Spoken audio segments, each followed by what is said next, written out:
and welcome back to Fairview Farm. I've just finished loading up the barley seed because we're going to get drilling that. And because it is October the 12th and we need to get this in. As you can see, we've got even less space to move around the yard at the moment because the JCB has arrived. And the construction equipment has arrived to start tearing down these old sheds. They should be gone in the next month or so, I think. So suddenly a lot of extra space will be around here. And we'll be able to... my tractor just conked out on me. I'm going to have to get this back into the workshop later. After all that talk during my last vlog, of being able to work this tractor and have it just be something I can fix myself. I'm now going to have to get it into the workshop after we finish this because it looks like it has a fault. In fact, you know what I'm going to do? I am going to take this and just have a quick look, see if I can work out why that kicked out then. It's not good when that happens. I might have to pick this vlog up later and see if I can work out what the problem was. And this is going to delay me doing this today, and I really didn't want to do that. So we'll bring this in here and put this down. And yeah, I am going to spend the day now trying to work out why my 7610 is starting to fail me. Well, we'll pick this up later, and I'll see you in a couple of days, I think. Before we continue, this video is brought to you in partnership with the awesome people at Apex Gaming PCs. I've teamed up with Apex Gaming PCs to create my own custom line of PCs suitable for everybody from beginner farmers to virtual farming experts. Apex Gaming PCs are offering up to $250 off your next purchase just by using my link in the description below. So go check them out. Hello all and welcome back. Well, I managed to work out what was wrong with the tractor and get it repaired. And it's taken me a couple of days to do it. So it's now October the 14th. And it wasn't too difficult. I said this a lot last time in that I wanted to make sure that we have a tractor that I can deal with myself. And yeah, it took me a day or so to go and get the parts and everything. But we're good. We're all set up. Let me just make sure I've got everything connected up again. Let's see if we can get this turned on. Oh, I think I know what it is. It's my seeder. That needs, yeah, those two bits put down at the side. It won't properly start up without all of that unfolded. So let's see if we can get things going. There we are. Right, so that should do things. Down we go with the seeder. And this is a... it's sort of a direct seeding setup. We've got a Rabe power harrow on here that does first. And then we got the seeder running behind it.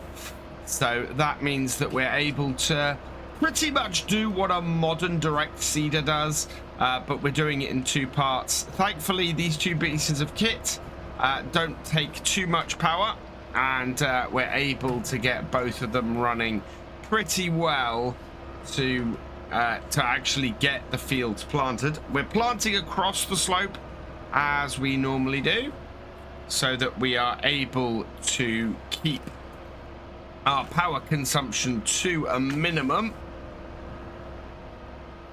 And yeah, it should be fairly efficient. This means that we don't spend several days first doing the ground and then doing the seeding. We can get it all done at once. There was a time when all of this was done, well, where we had a less powerful tractor doing one job and then the second job. But these days, yeah, we just basically do the equivalent of direct seeding it in and getting it done that way. We've actually had the results of our soil sampling here on the farm, and I'll see if I can put up an image of it at this point in the vlog. But basically, we've ended up with quite a heavy soil on most of the farm. We're looking a little bit difficult as far as that goes. Big silty clay corner down towards the corner of the farmyard. Then there's a massive stretch of sandy loam, and then going up to loamy sand at the top corner. All of it is fairly heavy ground, especially the silty clay, and as a result, we're using a much higher level of seeds on here. It's a high or heavy seed usage through this bit. I'm switching it over to a lighter seed usage as we get into the sandy loam, and the loamy sand at the top will also be a lighter sort of a medium seed usage, whereas at the if we had loamy soil on here, we would be in a position where we could just use a lighter set of seeds. So our seed usage is quite heavy on this field. However, I think the amount of seeds that we have on the pallet sitting in our shed should be more than enough to get the whole field done. I'm estimating that we'll use what we've got in here. Should maybe do a third of the field, maybe even as far as half of the field. So we'll see how far it goes, but at the moment it seems to be going fairly well. You can see that we're making our way up the field nice and quickly without too much hassle.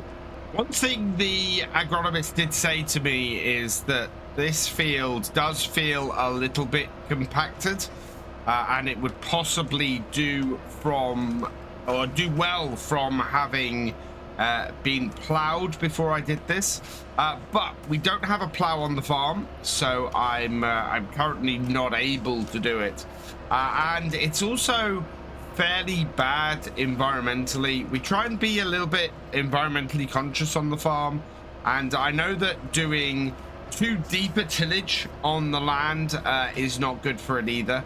So I've opted this year to sacrifice a little bit of yield for a better environmental impact with the field. We'll see what happens. We'll see if we get a good harvest off here this year, and see if we need that extra little boost of yield. But to be perfectly honest, anything will be better than the absolutely awful one we had last year. And a good amount of seed usage on here. That is going to improve the yield. Our careful managing of the nitrogen on here, that should produce us a better yield. I'm expecting most of, if not all of what we do on here to actually make an improvement. To that end, you can see we've got a few weeds kicking through the ground here. I do need to go and find a weeder. I have got the shop keeping an eye out for that. So that is probably going to be one of the jobs that we have to do once all of this starts breaking through. And I suspect that that's going to be in the next couple of weeks. So we'll have to get this field weeded. What we'll also need to do, of course, next month is we've got our last cut of silage for the year. So I'm very much looking forward to getting that done. And we'll get our teeth stuck into that next month as well. So I should think the next couple of vlogs will probably cover those two things, as well as covering the progress of knocking down the barn. At the moment, we're looking at that being done over the next month or so. I expect it to get to be down within sort of the next month. Maybe even by the time I do my next vlog, the sheds or the old barn might be down, which would be good. And then we'll be looking at having it built over the winter. So while most of the time on the farm is fairly quiet, and we're not having to do too much maneuvering about other than to look after our cows, we can get the barn built, or the new sheds built and the new yards done, and then go from there, so that when we come back in the springtime, we should have a shiny new barn set up, ready to go, and start the new year on a strong footing. We are out of seeds, so I need to head back to the barn and load up. Bring it round and in. Lower down my seeder. And I'm going to fold it in, because otherwise I won't get it into the shed. And get up. There we go. Lower it down like so, and then we'll get it open, and we'll start loading it up with some more seeds. There we go, all loaded up.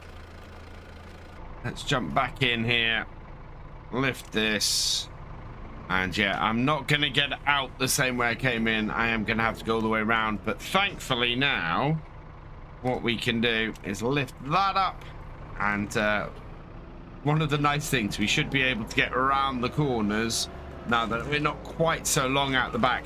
Completely forgot initially that this was able to do that, but now that is how we've always got it around this yard without any issues. Also through these gateways, because this is quite a tight turn out of the yard and into this field. There were a few other things that I spoke to the agronomist about trying to increase yield on here. The first was the idea of mulching, seeing if we could get more if we mulched this field.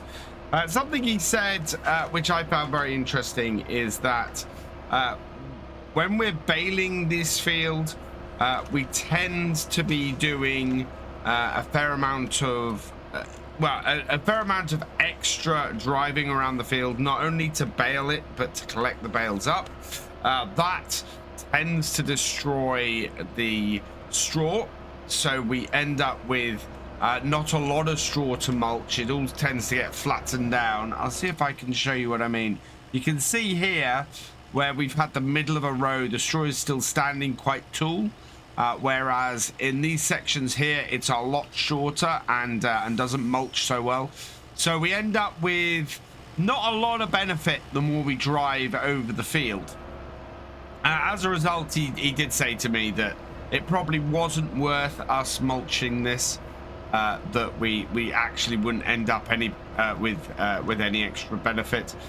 He said, what he did say was, if we decided to do a crop that didn't require baling, or we didn't bale up this field, then it might be worth doing the mulching, considering the extra yield it might give us. But on the downside, yeah, that would mean that we would be without any straw off here, and that kind of defeats the object of what we are doing our arable field here for. We want to get straw off here for our cows. The feed that we're going to get going forwards for chickens actually is a bonus, and part of the reason why I'm looking to get chickens is because these fields are not great for doing arable crops. So if we get chickens, we can get some arable crops off here, and we can transfer that into more money via eggs and selling chickens. So yeah, there's that. It's a case of looking for ways that we can increase our income from what we have to do to get the straw.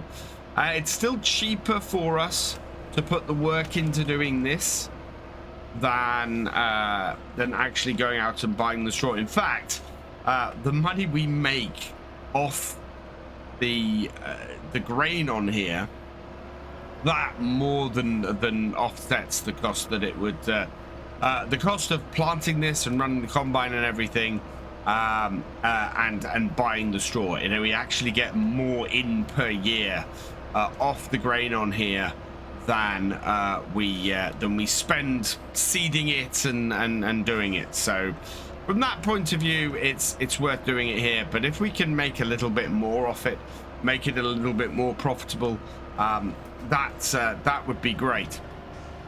As I said, though, it's the silage that really works, which is why we don't have more than one field of arable crop, and why our combine is getting on a bit, and in fact our seeder and our power harrow as well, simply because they are we don't want to spend the extra money. It starts becoming less useful to us if we do that, and we might as well just buy the straw in. To that point, actually, most of the land around here is owned by the large dairy farm, sort of in the middle of Fairhead, and they really they are very big into doing grass. They have no arable stuff at all. They've got no harvester or anything like that. They buy in all of their straw. If we had an excess, we'd probably actually sell it to them, but we don't. They actually have all of the fields that are up the back of our farm here. And you might have noticed when we were harvesting earlier in the year that the field just opposite this one, that was an arable field. It's a field we actually ended up selling off last year because we needed the extra money, and we've actually needed to finance the upgrades to the farm somehow, and so we did sell off a couple of fields around the back of the farm. We felt that it was something that we needed to do in order to actually make the extra cash, or make enough cash. And if I jump the hedge here, just jump this hedge here, you can see they've now put this entire field down the back of our farm down to grass, because they are not going to be farming any arable crops in it. So it's quite interesting that of all the arable fields that were here, they're getting less and less. I think this is one of maybe 3 or 4 in the entire area. Everything else is down to grass. So yeah, this is not an arable farming area at all. We're getting towards the top of the field now, and it's getting very fiddly at this point. You can see the top of the field is just there, and I'm running out of turning around space. We've got basically 2 rows of headland to do, so I'll start near the gateway to get that done, so we'll head down there in a minute. It's been fairly good. We have only had to fill up once. We've got about 20% of our seed from this load left, and yeah, that's good. Those seeds should last us a while then that we've got left in the shed, and be pretty good. We have got a variety of seeds on that pallet, so I don't think we got an issue with, I don't know, we might have another bag of the barley on there. We'll have a look, but it should be good. While there aren't many farms around here that are doing arable work, we should be able to maybe sell some of those to another farm. We'll see how it goes. Yeah, I think we've got one more row that we will squeeze in here, and then we'll go and do the headlands. Squeeze that there. We are going to end up with some dark patches on the field because we end up running over places that we've already seeded. That is very normal. You might actually seen some already on the field where we've just overlapped a little bit. So those will appear as we go around the headland. That's nothing to worry about. It's just where we've ended up going over the ground twice with the power harrow and have seeded as well. But yeah, easiest thing, this is going to be 2 rows. I mean, if I take a position for a single row here, you can see we need to have quite a bit of overlap on the first row, especially in places like this corner. Let's get this down here. I think I'm going to have to pull this out a little way first. I didn't quite come far enough in my first row because I forgot about how much this seeder is separated from the actual cultivator. There's a little bit of distance between the two, and if you're not careful, you end up with a quite a wide gap. I put that back down in the right place. There will be no black spot there, and there isn't. Okay, I'm hoping that's all right. So we'll reverse this up here, get into this corner, and with any luck, when we come back out and head up the field, or head back down the field, we won't have anywhere that we miss coming back. It's just making sure we have enough overlap to get everything. And as I said, I think we're going to end up with a load of black patches. Yeah, you can see one appearing there. So where we overlap here, there will be a little bit of where we're seeding stuff twice. But that's not the end of the world. That's to be expected.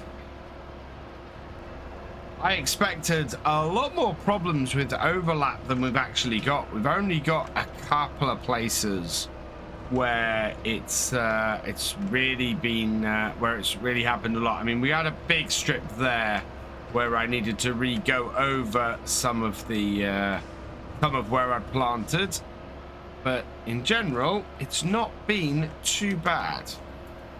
Now it's going to get a little bit fiddly because we've got to somehow get this corner done, and it's not going to go easily. If I back this into here, yep, like that, and we go forwards, whoop, forwards. There we go. That should get it with any luck. Don't know if it has fully.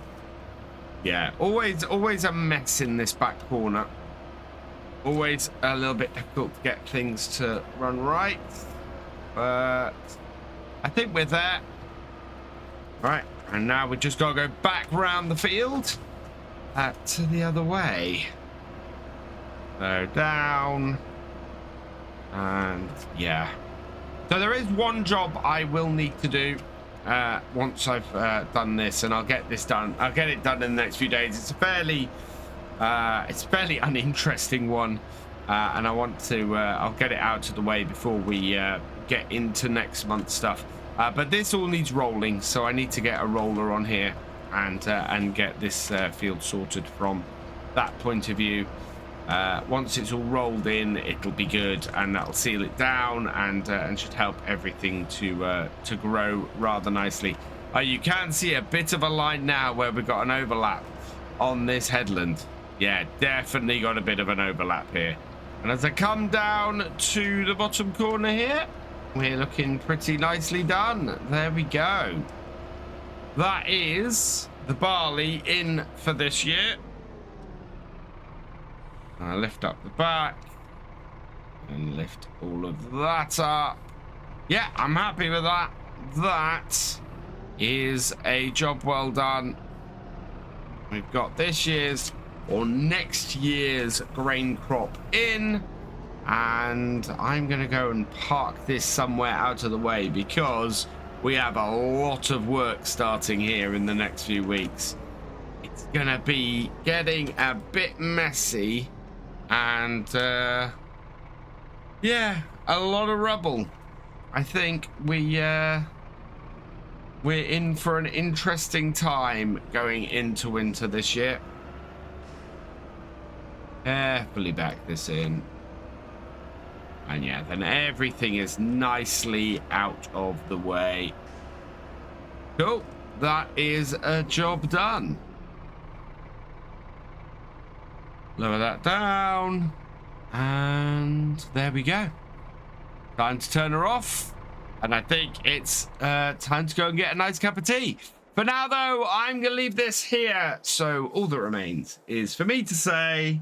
Thank you for watching. I hope you've enjoyed this video. Please leave a like, drop us a comment, and give it a share. Special thanks to all my patrons and channel members. Your support is invaluable in making these videos and helping the channel to grow. For more from Virtual Farmer, check out the links below, follow on Twitch to watch live, and for more videos, subscribe and ring that bell. I will see you next time. Goodbye.